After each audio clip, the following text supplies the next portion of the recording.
Bonjour à tous, bienvenue sur la chaîne. Aujourd'hui on se retrouve pour le test de ce petit ventilateur de marque ProBreeze que l'on trouve sur Amazon pour la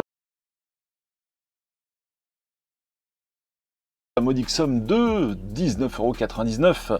Alors vous voyez directement sur la page d'Amazon, vous avez presque la conclusion du test puisqu'un retour a été demandé pour ce produit et on va voir ensemble pourquoi.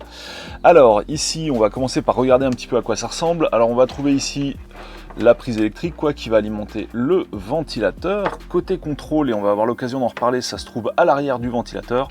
On va avoir trois positions en fait, 0, 1 ou 2 et on va le démarrer d'ailleurs ensemble tout à l'heure. Alors ici on a une pince qui peut être placée un peu dans n'importe quel sens. Vous voyez, il y a un axe de rotation en fait là qui est plutôt bien fichu et on a une grosse pince bien costaud qui va permettre de le bloquer par exemple sur une petite planchette en bois comme celle-ci et ça va vous servir de petit ventilateur d'appoint ou même de ventilateur tout court lorsqu'il fait trop chaud en été. Alors qu'est-ce qu'on peut dire de ce ventilateur? Déjà il y a un premier gros regret que j'ai, on va commencer par le principal défaut selon moi, c'est que, alors je sais pas si on peut démonter ça, non on va pas le casser avant de le renvoyer, mais vous voyez ici il y a un espace quand même de quasiment 3 cm entre la pale et la grille.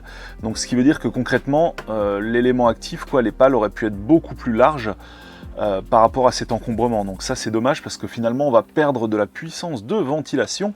Et on en vient donc au défaut de ce ventilateur, c'est que il fait du vent certes, mais on est quand même à des années-lumière de ce que fait un petit ventilateur sur pied, typiquement comme on peut trouver chez Roventa et compagnie. Donc c'est vraiment pour moi un petit peu anémique. Il faudra l'avoir juste en face de soi pour que ça ait vraiment de l'effet. Ensuite il y a un autre petit truc que j'ai regretté, c'est regardez, si je le retourne comme ça, que je le pince par exemple sur une planche de bois, et bien pour accéder au contrôle, c'est pas pratique parce qu'il faut aller derrière et on n'a pas forcément un bon accès à l'arrière au niveau des contrôles. L'autre truc c'est que si ici on va trouver des bons petits clics quand on va tourner, et bien là sur cet axe de rotation il n'y a aucune nervure, ce qui fait que c'est complètement libre. Alors certes on va bien sûr pouvoir le serrer là, mais j'aurais aimé avoir des petits crans qui permettent de choisir une position et de le rendre plus stable sur cette position, plutôt que juste un axe comme ça libre qui ne clique absolument pas et qui est uniquement serré par cette vis de serrage que vous voyez. Même quand je serre vraiment à fond, j'arrive à le tourner sans aucune difficulté Ok, bon maintenant une fois que c'est en place, quand même, il faut dire une chose, c'est que ça bouge pas, donc ça va.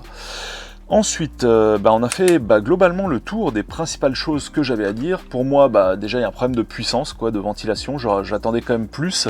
Et effectivement, on voit bien que les pales du ventilo, comme je le disais en début de vidéo, auraient pu être beaucoup plus grosses, donc c'est un petit peu dommage.